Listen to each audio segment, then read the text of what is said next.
Good afternoon, preppers. Welcome to the next edition of Goshen Prepping. Crap hits the fan, or if we actually go to a digital currency, bartering may be something that makes a return. We all like to barter anyway. It's kind of fun.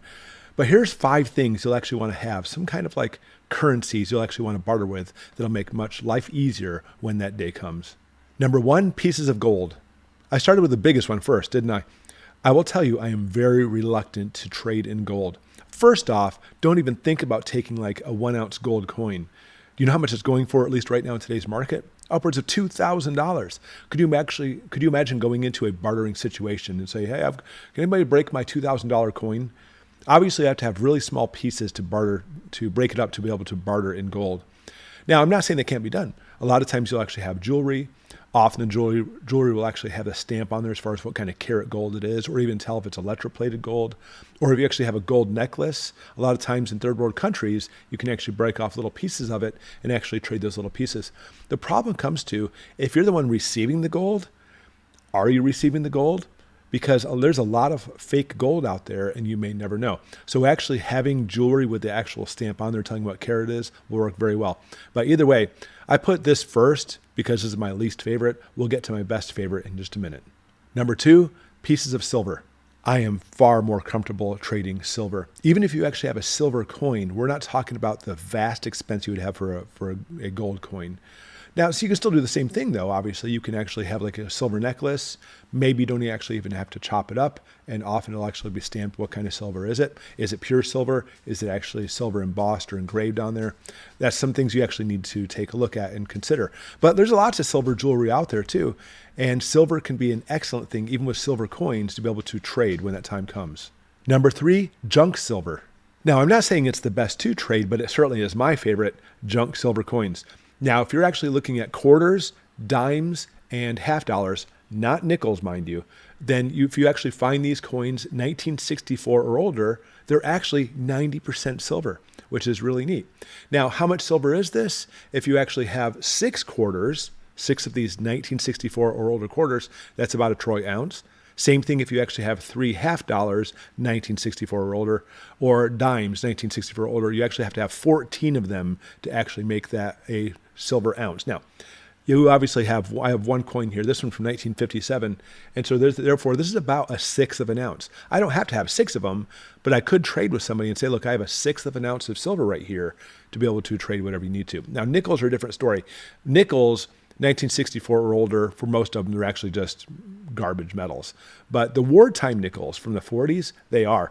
In fact, they're actually on their face value. So if you actually have 20 nickels, they're actually from the wartime eras in the 40s, then that's actually just a little over 1 troy ounce.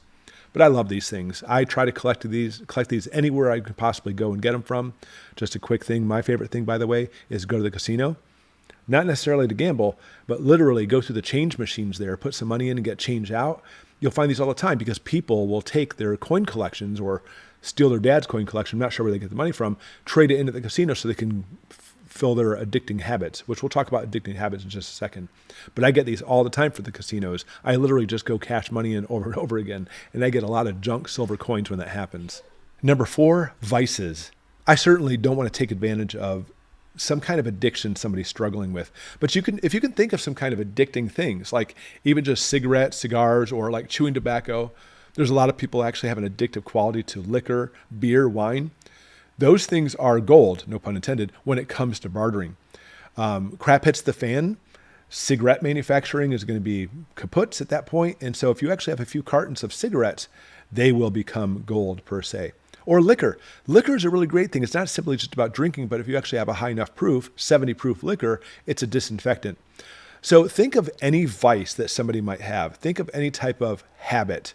Again, I don't want to get into addictions. That's just cruel, you know what I'm saying? But any type of habits that people really don't want to give up, and that's actually a really good trading or bartering item right there. Number 5, weapons and ammo. How many people right now in your country are not prepared and they don't have any weapons aside from just a really dull butter knife in the kitchen? Those are things we need to consider because if crap hits the fan, people are seriously going to be seeking out weapons. And if you have extra weapons, extra ammo, obviously that's an amazing bartering item. And that's why I saved this for last, because this stuff is going to be worth even more than gold.